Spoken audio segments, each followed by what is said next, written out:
तो नाटो की मदद और अमेरिका हथियारों के जोर पर ज़ेलेंस्की बार बार पुतिन को चौंका रहे हैं। लेकिन करीब 3 साल से जारी जंग के बीच यूक्रेन की सेना के पास संसाधनों की कमी होती जा रही है। इस बीच ट्रंप के एक बयान ने नाटो देशों में खलबली मचा दी है और ज़ेलेंस्की भी सन्न रह गए हैं। इसकी वजह से क्या कुछ बदला है, खास वजह इसकी क्या है, इस रिपोर्ट में देखिए।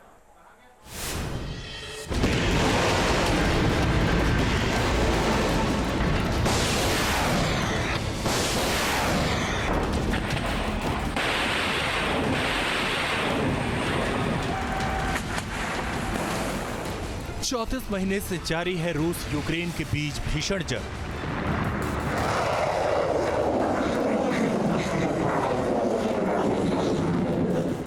कुर्स्क से लेकर कीव तक मचा है बारूदी कोहराम।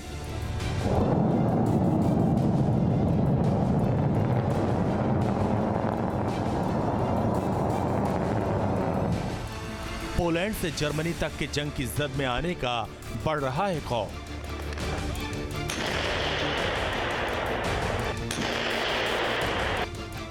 क्योंकि यूक्रेन ने पिछले 4 दिनों में की है ऐसी जरूरत जिसने पुतिन को बेचैन कर दिया। ज़ेलेंस्की ने खजान पर हमला कर पुतिन को दे दी है सीधी चुनौती।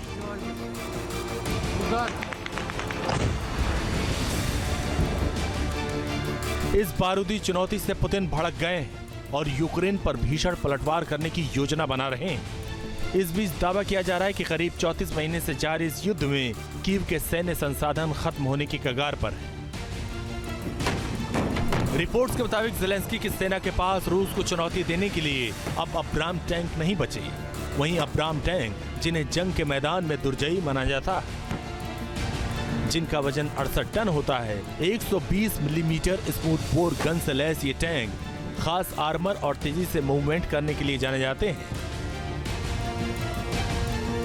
फोर्ब्स की रिपोर्ट के मुताबिक यूक्रेन की आर्मी के पास अमेरिका से दिए गए 31 अब्राम M1 टैंकों में से सिर्फ 12 बचे। इस वक्त यूक्रेन की 47वीं मैकेनाइज्ड ब्रिगेड कुर्स्क में रूस को चुनौती दे रही है, लेकिन उसके पास अब लड़ने के लिए न अब्राम टैंक हैं और न ही गोला बारूद। रूसी हमले में अमेरिका से मिले 31 अब्राम टैंक में 9 पूरी तरह बर्बाद हो चुके हैं, जबकि 8 पूरी तरह डैमेज हैं। ऑस्ट्रेलिया की तरफ से यूक्रेन को दिए गए 49 अब्राम M1 टैंक कीव की आर्मी की जरूरतों के हिसाब से बेहद कम।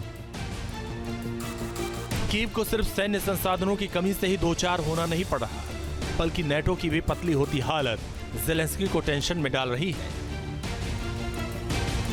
दरअसल ट्रंप ने नेटो देशों को अपने सैन्य बजट में इजाफे की नसीहत दी। तो क्या ट्रंप नेटो से अपने हाथ खींच सकते हैं? क्या ट्रंप नेटो को बेसहारा छोड़ देंगे?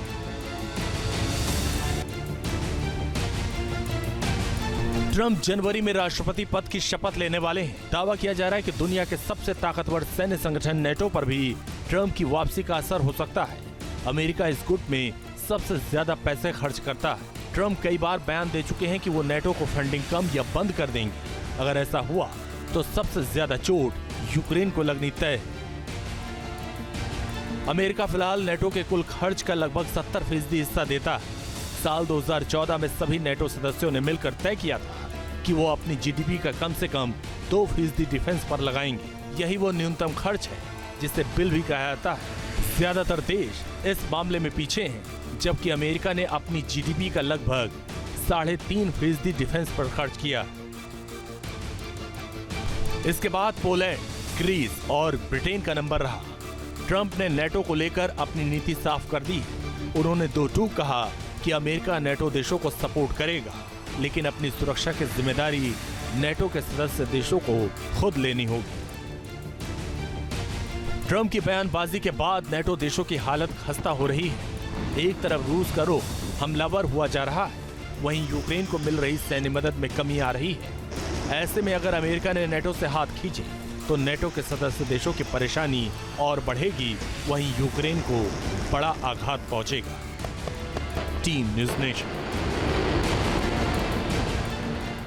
न्यूज़ नेशन अब व्हाट्सएप पर खबरों की ताजा अपडेट के लिए न्यूज़ नेशन के इस QR कोड को स्कैन करें।